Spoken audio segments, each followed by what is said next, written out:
In today's episode of the Motorhome Matt Podcast, I share the 5 things every motorhomer should stop buying. In the news, we're back with another Alan Rogers campsite. And we answer your questions on warranty work after a dealership closes, the costs of a DIY conversion, and travelling abroad with the Pathway 4G.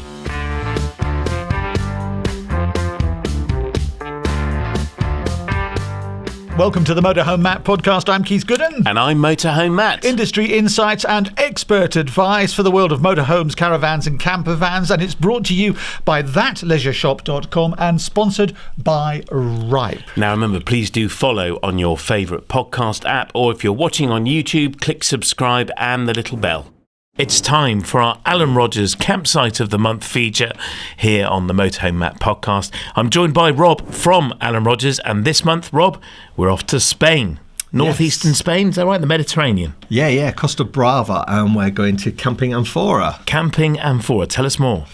So this is a really nice part of Spain. Costa Brava means the rugged coast, and it's Bay of Roses, which is UNESCO designated as one of the most beautiful bays in the world. There's only 30 of them, and Bay of Roses is one of those. Stunning location, 45 kilometres worth of beaches. Starts at the town in the north of the town of Roses.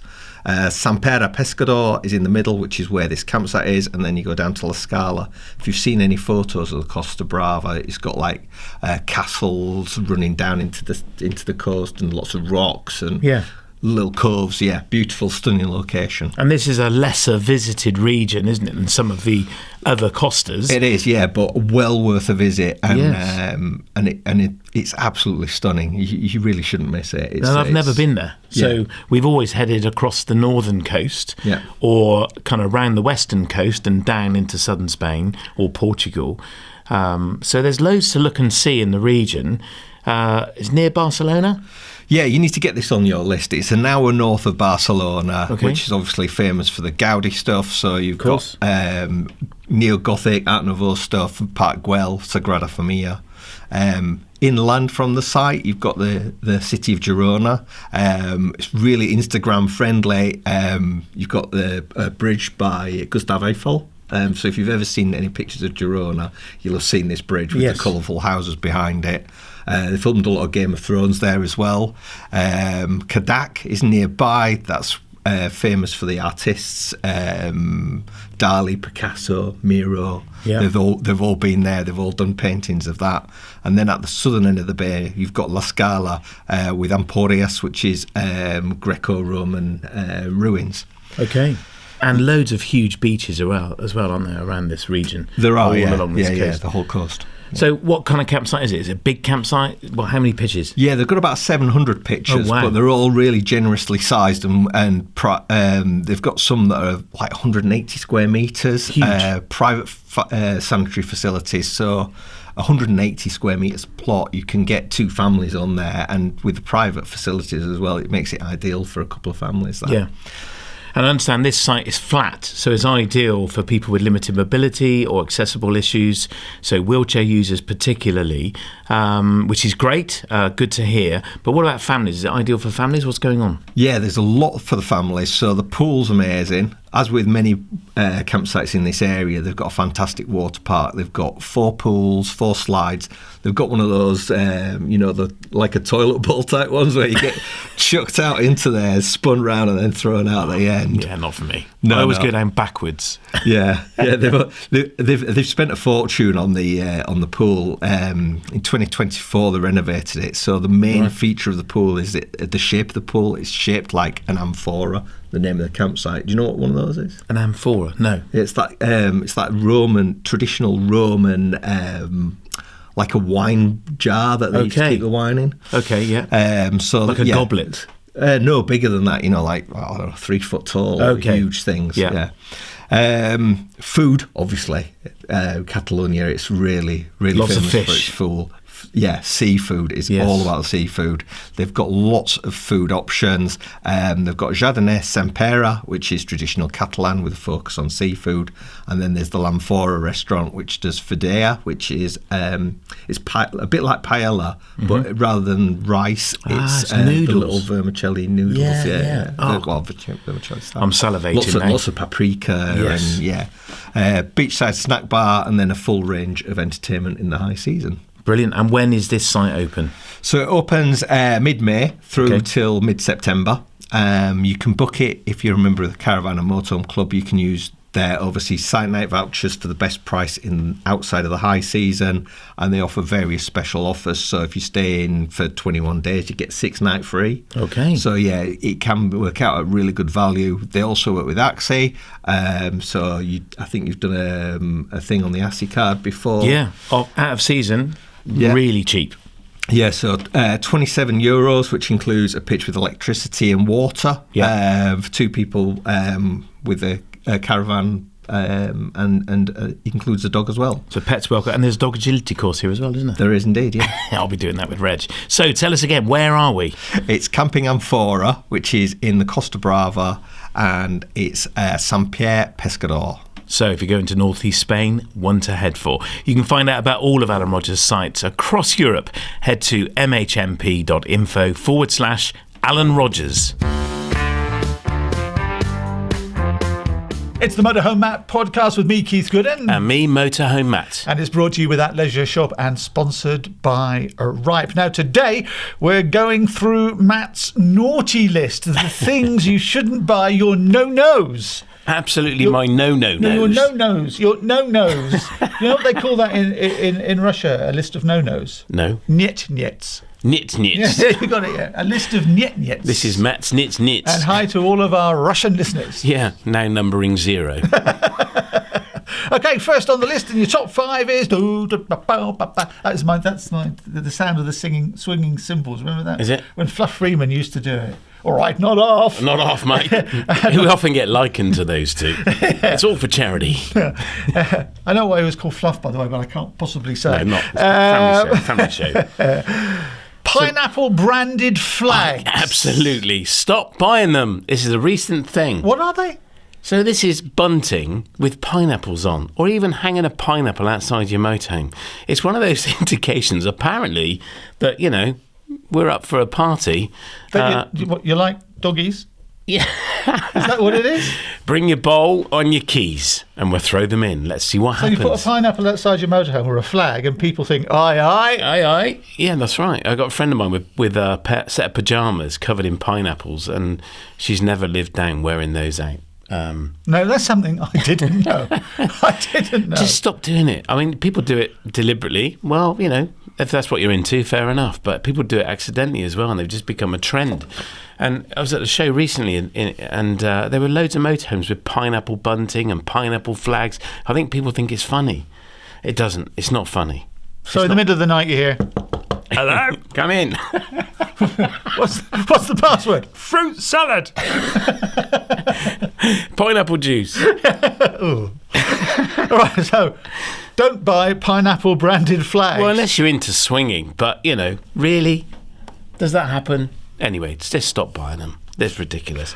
Another one of my favourite no-nos is a travel washing machine. So this is in my accessory talk, where you can actually buy this big plastic blue washing machine that uses up all your water, and it's a manual washing machine, and it's why? Well, it's got a handle on the side, you turn it around. Yeah, you kind of, I think you just pump it, but there are loads of laundrette facilities. No, not back to the pineapples there, are we? There's laundrettes at the motorway services these days. Just take a spare pair of pants and socks. Yeah. A travel washing machine's absolute waste of water.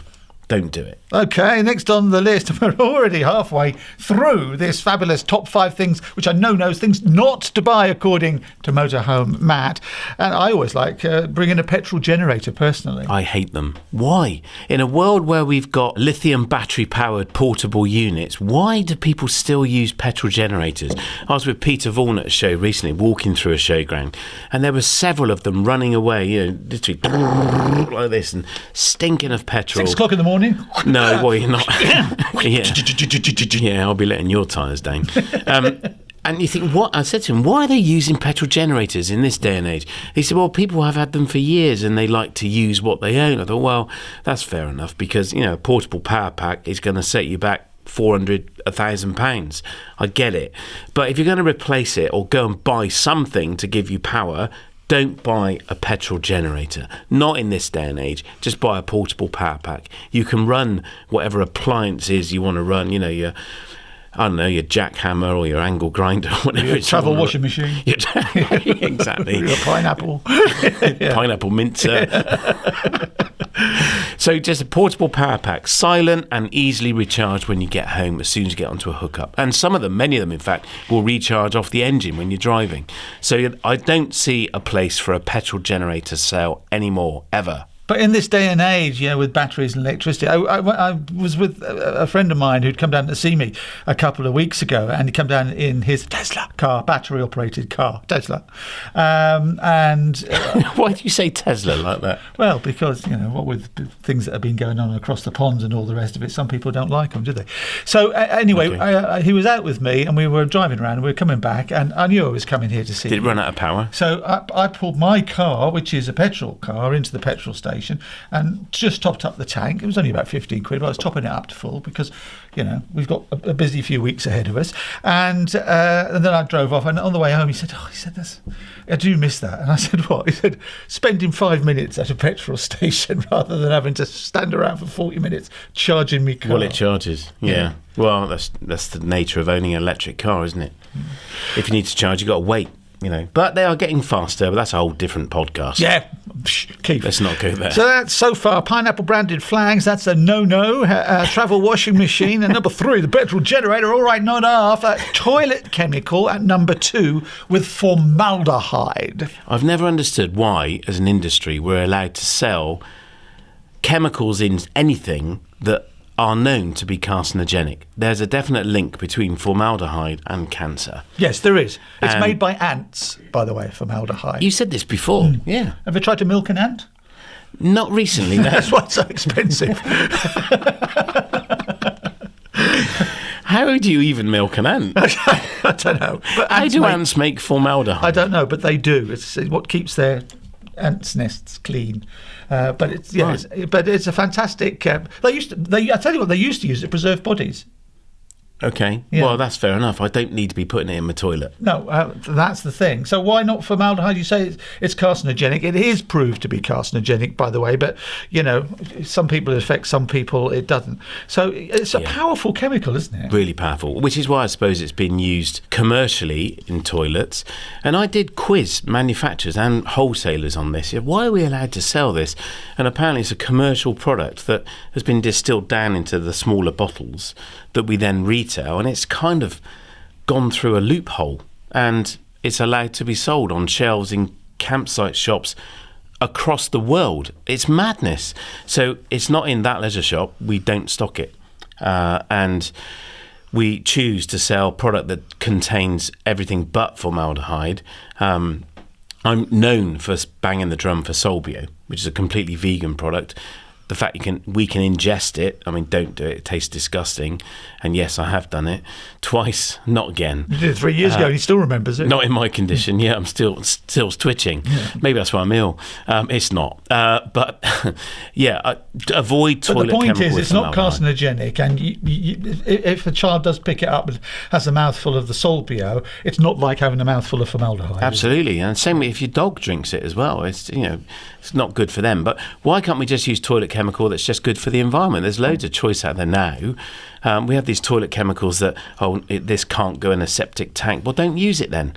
Use an organic one that does just as good a job. I think they smell nicer, and I still continue to want to educate people on the choices that are out there. Is the Solbio a lot more expensive than the formaldehyde-based product? No, I don't think it is. No, I don't think it is. It's 27, 28 quid at the moment as we record this, and there's 40 doses in that.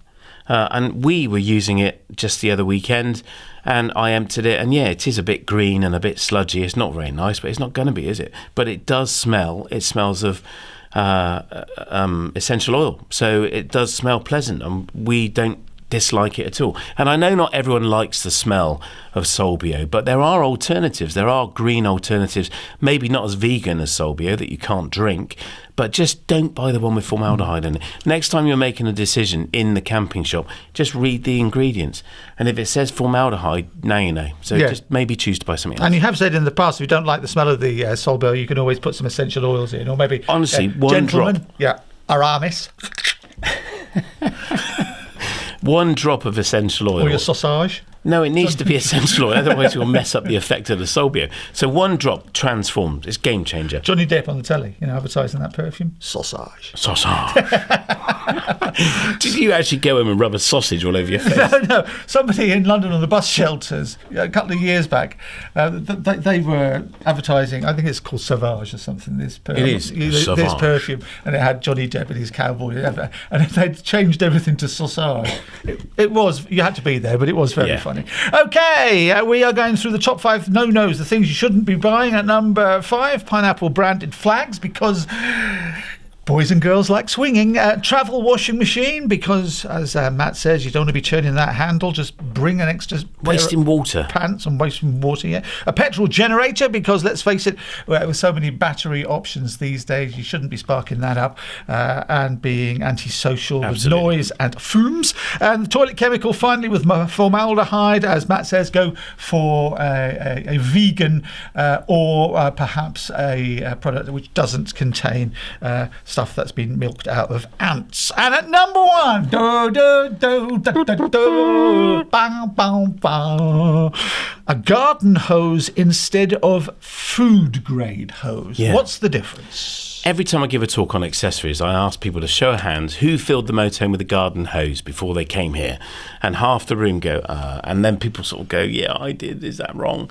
Now, the problem is with a garden hose, it sits coiled in your garden most of the year and is getting hit by the sun, and you don't know what's crawled up inside it. The other factor as well is that a garden hose has a Hessian lining inside. It's not smooth. It's also translucent, so it will let the UV rays into the inside of the hose.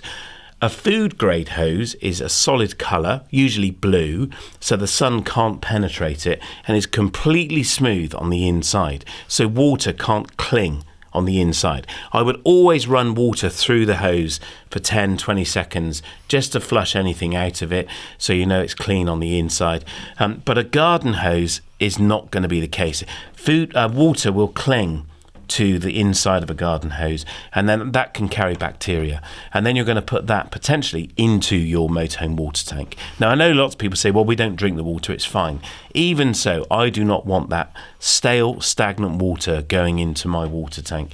So that's why I say use a food grade hose and look after it. If need be, put it in a bag. Don't store it with your waste pipe. I know loads of people that store it next to the grey waste pipe, where that water's carrying all sorts of bacteria. You've spat in it, it's got food waste in it, it's got soap in it, and they just chuck it all in a locker together. That food grade hose has to be sacrosanct. You have to look after it, because there's a health implication if you don't. So for the sake of £2 a metre, which is a typical charge for food grade hose, it is not a con. Go and buy a 5 or a 8 metre length of it and keep that safe. Maybe pop it in some kind of bag so it stays safe and you stay healthy. There you go. That's our top 5 no-nos. Well, not ours. Motorhome Matt's top 5 no-nos. I'll just repeat them again. Pineapple branded flags, because as I said before, rude people like them. Travel washing machine. Boo. Petrol generators. Use batteries instead. Toilet chemical with formaldehyde. Use something which is kinder to you and the environment. And finally, number 1, a garden hose instead of a food grade hose, because you don't want bacteria getting into the water that... you're even splashing on your face, to be honest with you. Yeah, just don't do it. Remember, when you're cleaning your teeth, it's in your mouth, isn't it? So that's it. That's the top 5. It's the Motorhome Matt Podcast. I'm Keith Gooden. And I'm Motorhome Matt. It's brought to you with thatleisureshop.com and sponsored by Ripe. Remember, get 15% off your premium with Ripe. The discount applies automatically if you click the link in the episode description. Just want to say hi and thanks to everybody who came up and said hi and thanks to us at the NEC last week. It was absolutely fantastic. I'm a non-motorhomer, non-caravaner. That's why I'm here, to ask the stupid questions I always used to say. I haven't said it in a while, have I? And it was great to see you. You're so kind, so nice, so welcoming. I really enjoy it every year. Yeah, and I loved all the comments of support given my upcoming op. So thank you so much to everyone that's wished me well. It really does mean a lot. So thank you to everyone that did that. Yeah, if it's your first episode of the Motorhome Matt Podcast, Matt is having a triple heart bypass. So you were all making sure that he's okay. And also, by the way, if you're thinking, well, where's all the stuff they recorded at the NEC? You're going to hear that next week.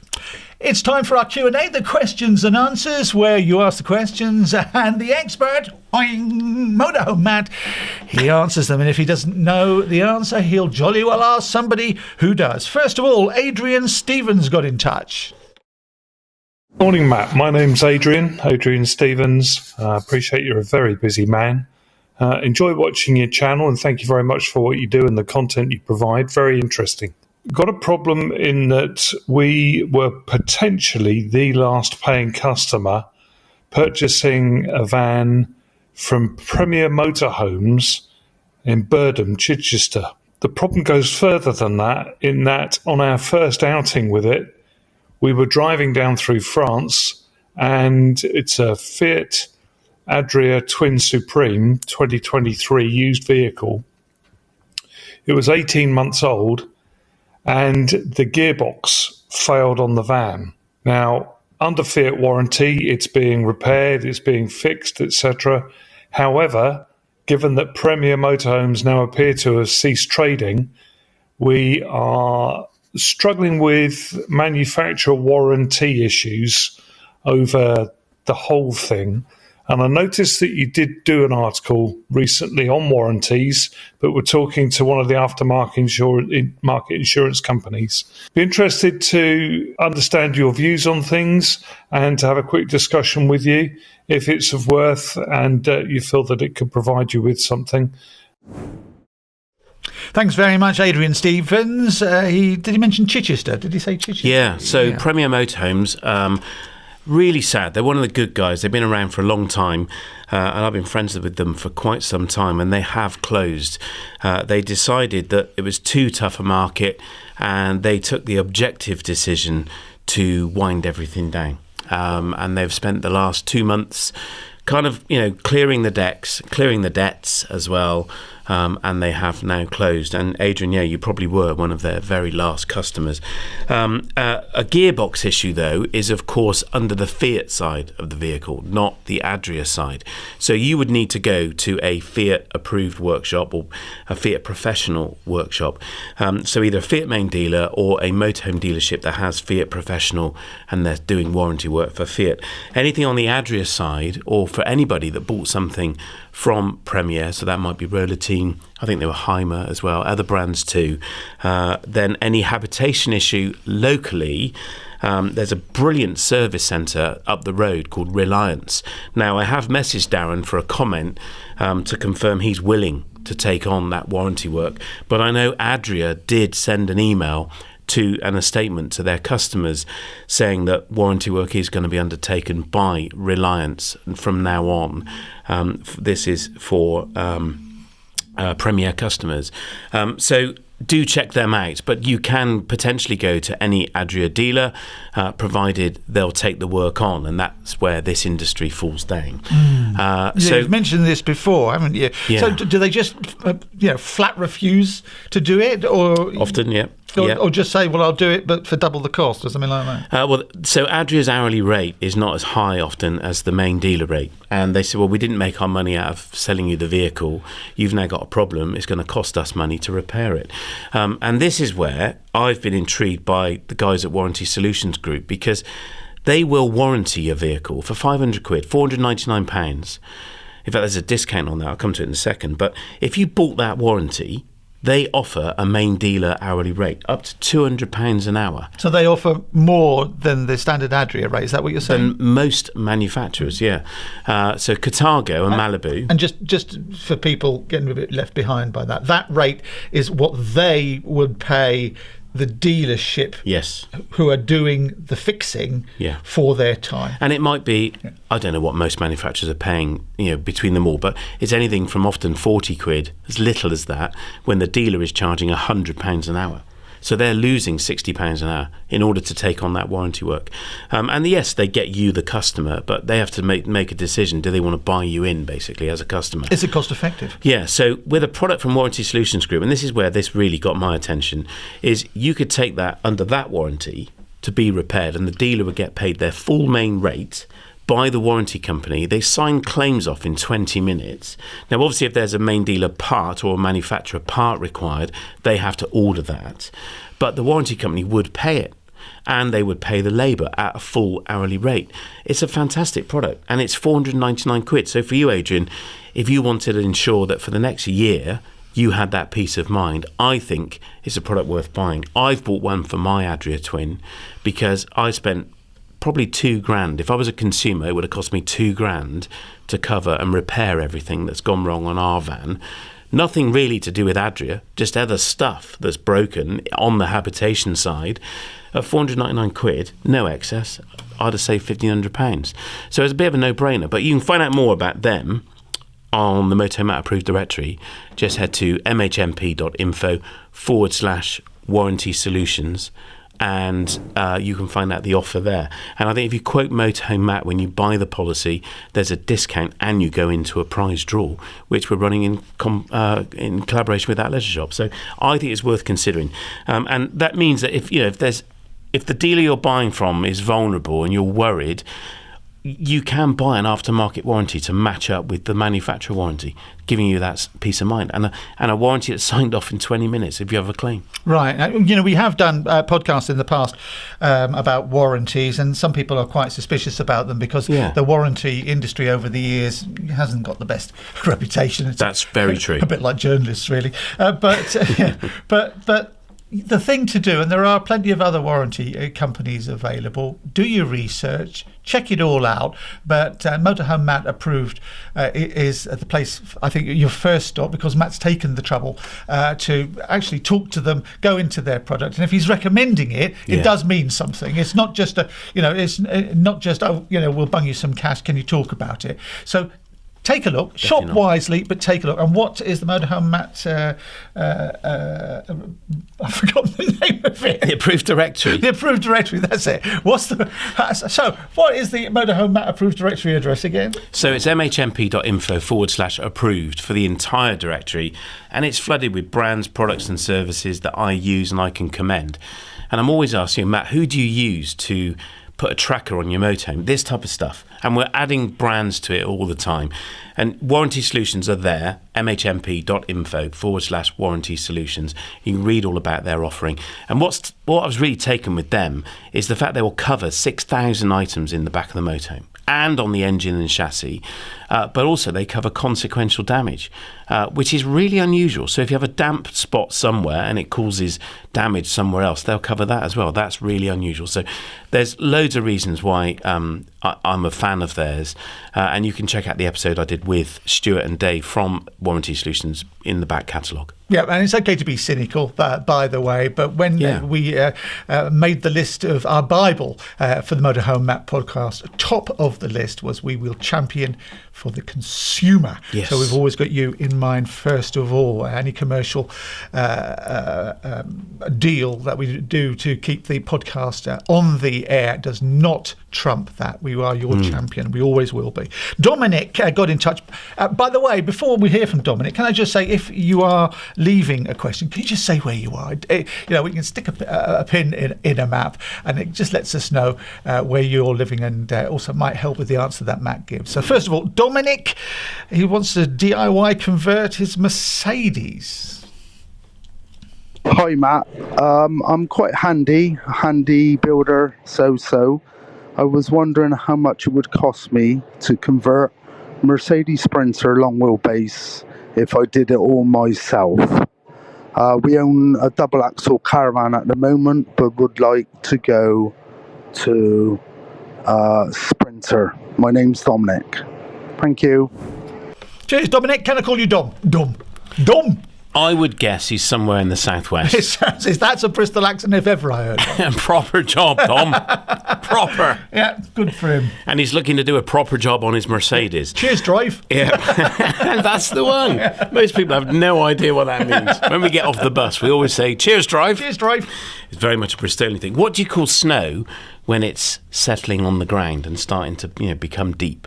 What do we call that? Well, where I came from originally, from London, settling. Yeah, settling. But there's a Bristolianism, and it is unique to Bristol. Is it the same as Plymouth? My wife's from Plymouth. Is it pitching? It is pitching. Pitching. It's pitching. And I've been around the country saying this, but what is doing what? And what do you call that diagonal line in a playground? You climb the steps and you put a kid on the top and they come down. What's it called? A slide. A slider. It's a slide. It's a slider. That'd be a it's slide. Not a slide, it's a slider. Anyway, Dominic, back to your Mercedes. Yeah. So a friend of mine is actually converting one of these at the moment. He's a workshop, Motorhome Service Centre, and they reckon they're budgeting about 17 grand. Now, he's doing a lot of this himself, but that has included a big lithium install from Bluefix.